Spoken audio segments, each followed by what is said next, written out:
ಸ್ನೇಹಿತರೆ, ಈಗಾಗಲೇ ತಮಗೆ ಎಲ್ಲರಿಗೂ ಗೊತ್ತಿದ್ದಂತೆ ಸರ್ವೋಚ್ಚ ನ್ಯಾಯಾಲಯದ ಮುಖ್ಯ ನ್ಯಾಯಮೂರ್ತಿಗಳಾದ ಸನ್ಮಾನ್ಯ ಶ್ರೀ BR ಗವಾಯ್ ಸಾಹೇಬರ ಮೇಲೆ ಒಬ್ಬ ರಾಕೇಶ್ ಕಿಶೋರ್ ಎನ್ನುವ ವ್ಯಕ್ತಿ ಶೂ ಎಸೆದು ಅವರಿಗೆ ಅವಮಾನ ಮಾಡಿದ್ದಾಗಿದೆ. ಆ ಕೃತ್ಯವನ್ನು ಖಂಡಿಸಿ ನಾಳೆ ದಿನಾಂಕ 17/10/2025 ಮಧ್ಯಾಹ್ನ 3 ಗಂಟೆಗೆ ಈ ಕೃತ್ಯವನ್ನು ಖಂಡಿಸಲು ಪ್ರತಿಭಟನಾ ಸಭೆಯನ್ನು ಹಮ್ಮಿಕೊಂಡಿದ್ದೇವೆ.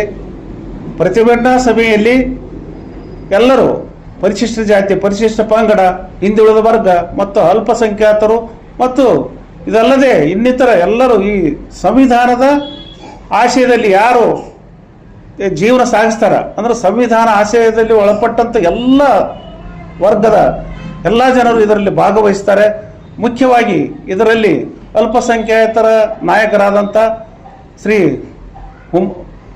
ಉಸ್ಮಾನ್ ಗಣಿ ಹುಮನಾಬಾದ್ ಮತ್ತು ಲಿಮ್ರಾ ಅಸೋಸಿಯೇಷನ್ ಅಧ್ಯಕ್ಷರಾದಂಥ ಅಬ್ದುಲ್ ರಜಾಕ್ ತಟಗಾರ್ ಮತ್ತು ಇನ್ನಿತರ ಮುಖಂಡರು, ಅಲ್ಪಸಂಖ್ಯಾತರ ಮುಖಂಡರು ಮತ್ತು ನಮ್ಮ ಪರಿಶಿಷ್ಟ ಪಂಗಡ ಮತ್ತು ಪರಿಶಿಷ್ಟ ಜಾತಿಯ ಮುಖಂಡರಾದಂಥ ಮತ್ತು ನಗರಸಭೆ ಸದಸ್ಯರ ಸುರೇಶ್ ಜಂಗ್ಲಿ ಅವರು, ನಮ್ಮ ಈ ಸಂಘಟನೆಯ ಡಾಕ್ಟರ್ ಬಾಬಾ ಸಾಹೇಬ್ ಅಂಬೇಡ್ಕರ್ ದಲಿತ ಹಿತರಕ್ಷಣಾ ವೇದಿಕೆ ಮತ್ತು ಇನ್ನಿತರ ಪ್ರಗತಿಪರ ಚಿಂತಕರ ಒಂದು ಸಂಘಟನೆಯೊಂದಿಗೆ ಈ ಒಂದು ಪ್ರತಿಭಟನಾ ಸಭೆಯನ್ನು ಹಮ್ಮಿಕೊಳ್ಳಲಾಗಿದೆ.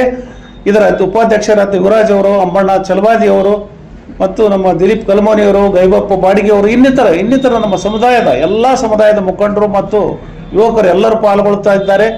ಇದು ಬಹಳ ಬೃಹತ್ ಆದ ಸಭೆಯಾಗಿರೋದ್ರಿಂದ ಈ ಇಳಕಲ್ ನಗರದ ಮತ್ತು ಸಮಸ್ತ ನಗರದ ಮತ್ತು ಸುತ್ತಮುತ್ತಲ ಹಳ್ಳಿಯಲ್ಲಿನ ಎಲ್ಲ ಈ ಪ್ರಜೆಗಳು, ಈ ದೇಶದ ಪ್ರಜೆಗಳು ಎಲ್ಲರೂ ಭಾಗವಹಿಸಿ ಈ ಭಾಗದ ಎಲ್ಲ ಜನತೆ ಈ ಸಂವಿಧಾನಕ್ಕೆ ಸಂಬಂಧಪಟ್ಟಂತ ಸಂವಿಧಾನಕ್ಕಾಗಿರತಕ್ಕಂಥ ಅಪಮಾನವನ್ನು ಖಂಡಿಸಿ ಸಂವಿಧಾನದ ಮೇಲೆ ಆಗಿರ್ತಕ್ಕಂಥ ದೌರ್ಜನ್ಯವನ್ನು ಖಂಡಿಸಲು ಈ ಸಭೆಯನ್ನು ಏರ್ಪಡಿಸಲಾಗಿದೆ.